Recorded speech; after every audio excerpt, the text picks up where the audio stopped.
Alors bonjour mes chouchous, bonjour mes amis. Aujourd'hui, nous allons parler de motivation. Pour parler de motivation, nous allons parler des deux poux de la motivation. Le premier pou est relatif au pourquoi. Nous savons bien que à notre époque, je voulais dire, il y a tellement d'occupations et de distractions qui nous emmènent à nous déconnecter de nos objectifs, qui nous emmènent à se laisser distraire tout le temps de nos objectifs. Maintenant, pour éviter de se faire prendre au piège, il faut rester focalisé sur votre objectif. Les anglo-saxons disent stay focused. Pour être sûr de la réussite, vous devez faire une liste. Je ne parle pas ici d'une liste de choses à faire, une to-do list, non, mais une liste de raisons pour lesquelles vous voulez atteindre votre objectif. Savez-vous que lorsque nous écrivons à la main, par exemple, le cerveau est plus engagé dans le processus. Mais pourquoi? Parce que il y a plus de connexion mentale quand nous sommes en mode manuscrit, alors qu'il y en a beaucoup moins quand nous sommes en mode dactylo-saisie. Rassurez-vous, que ce soit une liste de raisons qui est vrai, qui soit vrai vraiment, qui émane de votre fond intérieur. Si vous ne savez pas pourquoi vous faites les choses, alors je peux vous l'assurer, il sera très difficile pour vous d'arriver à vos fins. Ça ne marchera tout simplement pas. Regardez par exemple, si je vous dis, faites-moi un grand écart, quelqu'un va me demander pourquoi. Et si jamais vous saviez pourquoi vous devez faire un grand écart, n'est-ce pas, vous le feriez? Mais si vous ne savez pas pourquoi, non seulement vous n'allez pas le faire, mais essayez d'arriver même que vous le fassiez, ce qui est le pire des cas, c'est-à-dire que l'action sans la joie qui accompagne l'action, vous allez vous retrouver par exemple en train de faire des pourquoi je fais un grand écart, mais pourquoi je fais des exercices de souplesse, mais pourquoi je fais du fitness, mais pourquoi je suis à ce boulot, et vous vous rendrez compte que ça ne marchera pas.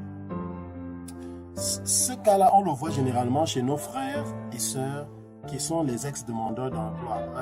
Le gars, il a par exemple cherché pendant des mois à avoir un boulot et enfin, il a eu le poste qu'il cherchait, qu'il voulait tellement, et venez le voir à son poste. Il est invivable. Je dis, il est tout simplement invivable. Il n'est jamais fier d'être à son poste. Il adore les pauses plus que ses heures de travail. Il n'innove pas. Il se laisse aller à la monotonie, à la routine. Et bon, il n'est même pas en accord avec ses collègues ni avec son patron qu'il vénérait pourtant avant d'avoir ce travail. Mais pourquoi? Parce qu'il n'a pas travaillé sérieusement sur le pourquoi, sur son pourquoi à lui avant de faire ce travail. Si vous savez pourquoi vous faites les choses, à coup sûr, vous trouverez de la motivation. Et il y a un truc, c'est que les gens cherchent des solutions miracles. Les gens sont en quête de recettes pour devenir riches, pour avoir la motivation, pour ceci, pour cela. Et c'est pas ça qui manque dans notre société. Il y a plein de vendeurs d'illusions là-dedans. Mais moi, je peux vous assurer, pour ce qui me concerne, je n'y crois pas en cette recette-là. Moi, je sais plutôt une chose qui est vraie, pas une chose que je pense être vraie, mais qui est vraie. Je sais que le miracle, c'est vous. Je sais que le potentiel, il est en vous. Je sais que vous pouvez faire des choses magiques. Je sais que vous pouvez faire des choses extraordinaires. Seulement, décidez-vous maintenant de passer à l'action.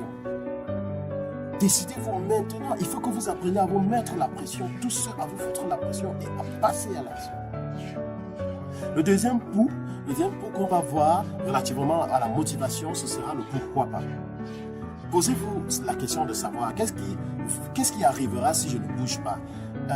Quelles seront les conséquences si je reste là à ne rien faire? Si je reste toute ma vie à ne pas avancer? Tout à l'heure, par exemple, nous parlions de la carotte.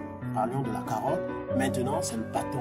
C'est-à-dire, qu'est-ce qui va se passer si je reste là dans ma vie? Si je n'avance pas? Si je reste là à faire des choses qui ne m'apportent rien? Si je reste là à zapper la télé tout le temps? Qu'est-ce qui va se passer? Vous allez lister le pourquoi pas au verso de la feuille sur laquelle vous avez listé le pourquoi. Tout à l'heure, on a dit lister le pourquoi. Pourquoi est-ce que vous devez réaliser cet objectif? Pourquoi est-ce que l'atteindre est si important? Pourquoi vous croyez que vous pouvez y arriver?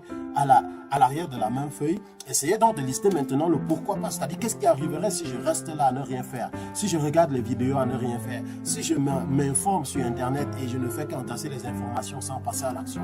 Posez-vous cette question et notez-moi pourquoi pas. Le pourquoi pas. Qu'est-ce qui arriverait si je n'avance pas?